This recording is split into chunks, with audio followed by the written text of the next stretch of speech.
Hey gang, in this special episode of Code Club, Alice and I are going to talk about how to add sounds and music to your program. Open up another browser window and log into Scratch so that you can follow along. Have fun and let's start coding. Alright, so now we're going to be working with sounds, and when you begin a project, you come with an already uploaded sound called pop. And so to get a new sound into your library here, this little bar, you can either upload from the library, record, or upload from your file. I'm not going to do the file, but I am going to do one from each of these. So I'm going to record myself just talking or whatever, or singing, and I'm going to put it onto this girl. So do, re, mi, fa, sol, la, ti, do, re, mi, fa, sol, la, ti, do. And you can listen to it by pressing this button. Do, re, mi, fa, sol, la, ti, do, re, mi, fa, sol, la, ti, do. You can also stop it if you're in the middle of listening to it. Do, re, with that button. So I'm going to name this Alice Sing. And I'll space that out. There we go. So I'm also going to put one onto my backdrop. So as you see, I don't have Alice Sing in my backdrop because it's on the girl. So I'm going to now upload a sound from the library. Dance Chill Out. And this is what it sounds like. And so I'm going to go into sound. I'm going to do dance chill out, and dance chill out, and I'm going to do it one more time, but with this one, it's called play sound, and then whatever the sound you have until done. That means if it has a couple of notes and then it stops, it'll not play those just few notes, and it will play all of the song if it has more. So listen. And it keeps going. So now I'm going to put some code on Cassie, this girl. I can click her. I'm going to use the when key clicked, space key clicked, sorry. Then I'll use the Alice Sing sound. And listen to this. Do, re, mi, fa, sol, la, ti, do, re, mi, fa, sol, la, ti, do. So one thing I wanted to show you is the difference between play sound and play sound until done. And basically it's play sound will start playing your sound and then continue with the rest of your script whether the sound is stopped or not. Play sound until done will play the entire sound, so if it's really long it'll play the entire thing and it won't continue with the rest of your script until it's done playing. So I set up a little example where when I press the space bar, it's going to do play sound and continue with the rest of the script.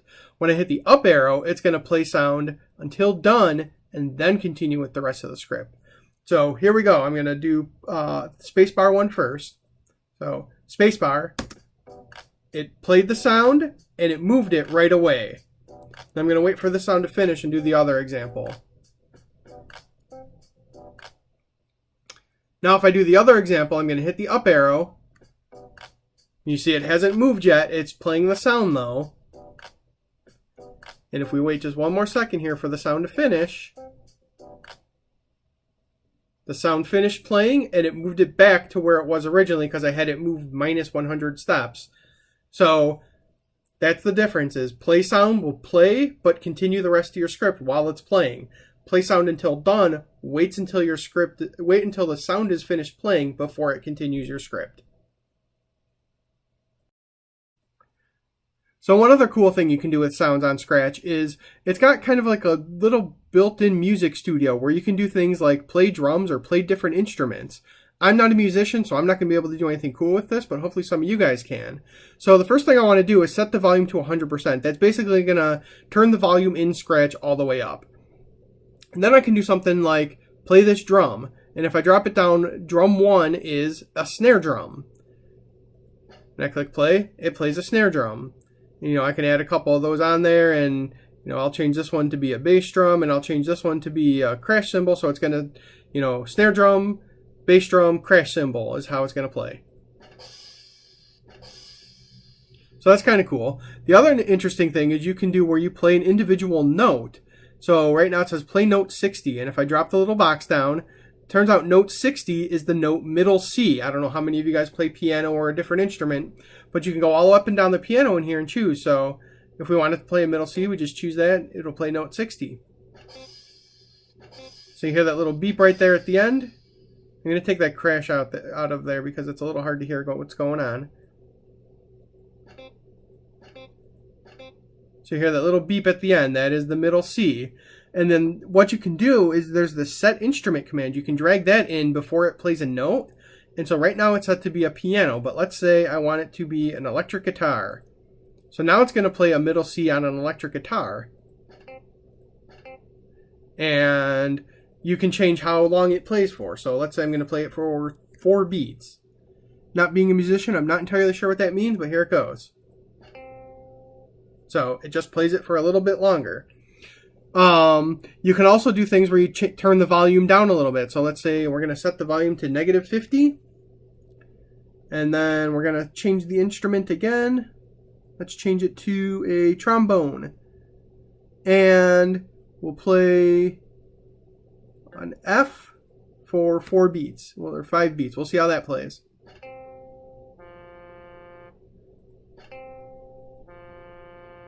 So let's try and turn this music down just a little bit more and see what happens. I had it set to -50 volume. Now I'm going to do -100. See, now you can't hear that trombone at all because I turned it down so far. Another thing you can do is change the tempo, which is how fast or slow your music is going.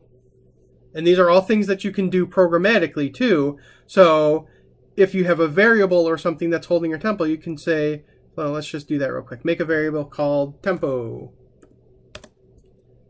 And we can do, up here I'll do set tempo 2. And we'll say 4. 5. And then in our sounds, we can down here say set tempo 2. And then we'll pull in our tempo variable. Now we'll hear how that sounds. I don't know what that's going to do.